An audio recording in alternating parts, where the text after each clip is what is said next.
Perched in the grass at Kabul airport, side by side, Afghan civilians and US forces. The gaping disparity in their futures about to be graphically demonstrated. A massive C-17 US military jet lumbers down the runway, surrounded by the desperate.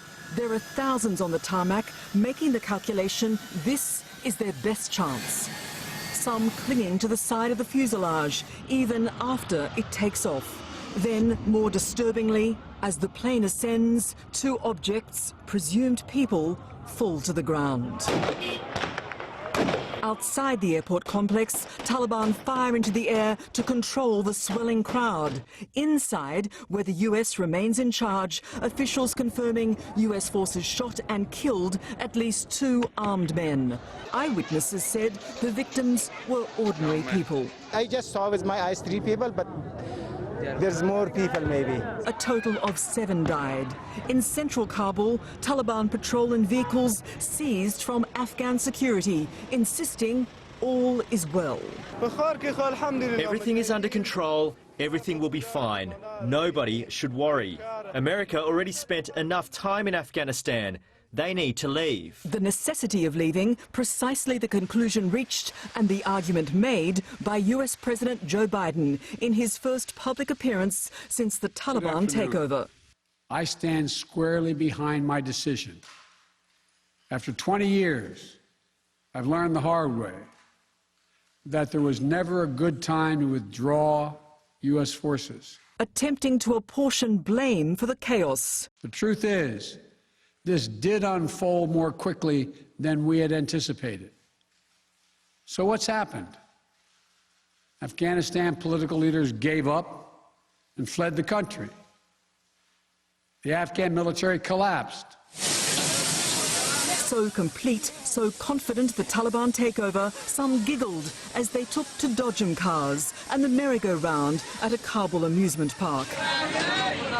But here, they are the only ones smiling. The situation for now is not clear. No one can say what will happen. All the people are just lost and confused. The Taliban spokesman says they have no reason to be.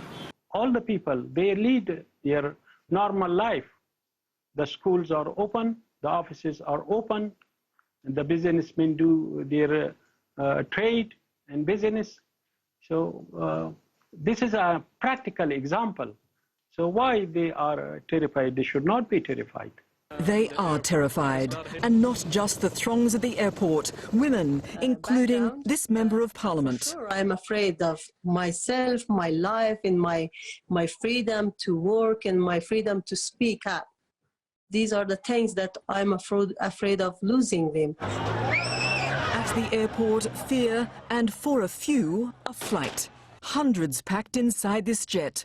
As the strong clung to an air bridge, the increasingly distraught tried to scale airport walls. A Republican congressman who served in the US Air Force in Afghanistan expressing the growing disgust. When you see people falling off of a C-17 aircraft, when you see more and more troops having to go in against the crush of Taliban and people being abandoned to the Taliban, this is going to make Saigon look like Disney World in comparison.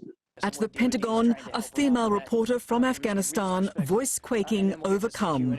I'm very upset today because Afghan women didn't expect that overnight all the Taliban came. They took off my flag. This is my flag. And they put their flag.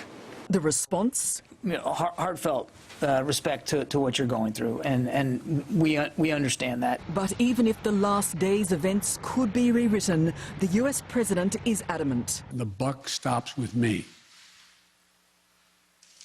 I'm deeply saddened by the facts we now face, but I do not regret my decision. The jarring juxtaposition of US Marines running to secure aircraft as the Taliban, in full control, declare what they say is a general amnesty.